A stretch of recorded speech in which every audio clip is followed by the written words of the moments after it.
début de journée à l'écoute d'Europe 1. Il est 8h moins le quart, Thomas Schnepp. L'heure de la culture et des bons plans dans votre rubrique de l'été ce matin avec Vanessa Za et Nicolas Caro. Bonjour Nicolas. Bonjour. Ce matin, vous nous parlez d'une vieille affaire criminelle de l'histoire de France. Oui, l'affaire du collier de la reine, une escroquerie machiavélique avec comme protagoniste bien involontaire la reine de France elle-même, Marie-Antoinette. Histoire vraie, mais Alexandre Dumas en a fait un roman en son temps. Le collier de la reine, une des histoires au milieu de son cycle révolutionnaire. Et d'autres romanciers se sont emparés de cette machination hyper romanesque et qui, dit-on, aurait joué un rôle dans l'avènement de la Révolution. Maurice Leblanc, dans une histoire d'Arsène Lupin, Jean-François Parrot notamment, et voici Camille Pascal avec La Reine du Labyrinthe, c'est chez Robert Laffont. Et il revient sur cette affaire, donc pourquoi un labyrinthe ? Parce qu'elle est effectivement labyrinthique, cette affaire. Un dédale de fausses pistes et de rebondissements. Le roman de Camille Pascal s'ouvre avec l'instigatrice, justement, Jeanne de la Motte.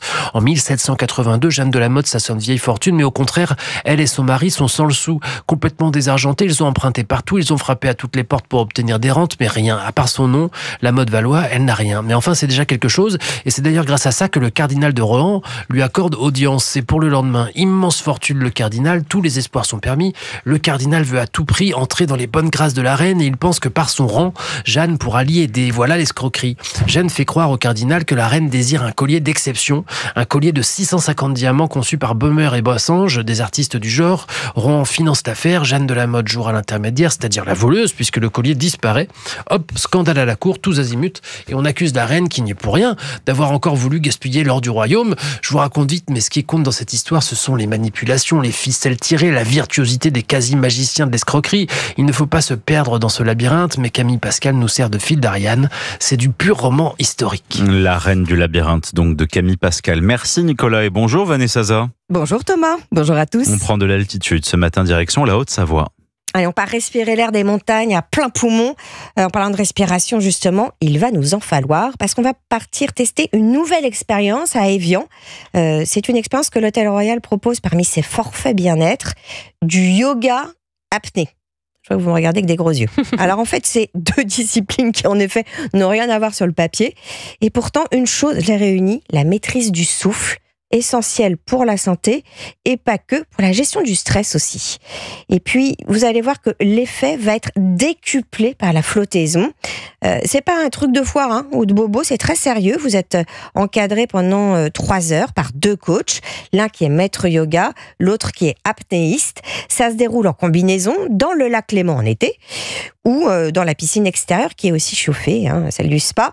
Un spa Évian évidemment, et c'est grâce à cette source d'eau minérale naturelle qu'est né l'Hôtel Royal au début du XXe. Le but était d'attirer les grands de ce monde à venir en villégiature pour des séjours autour du thermalisme. Ça, vous vous en doutiez. Et ça attire qui, par exemple ? Alors, pas Édouard VII, en tout cas.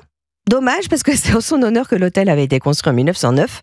Il n'a pas eu le temps de venir, il est décédé en 1910. En revanche, des têtes couronnées, des chefs d'État, mais il y en a eu beaucoup. Et pas que, la liste est très longue.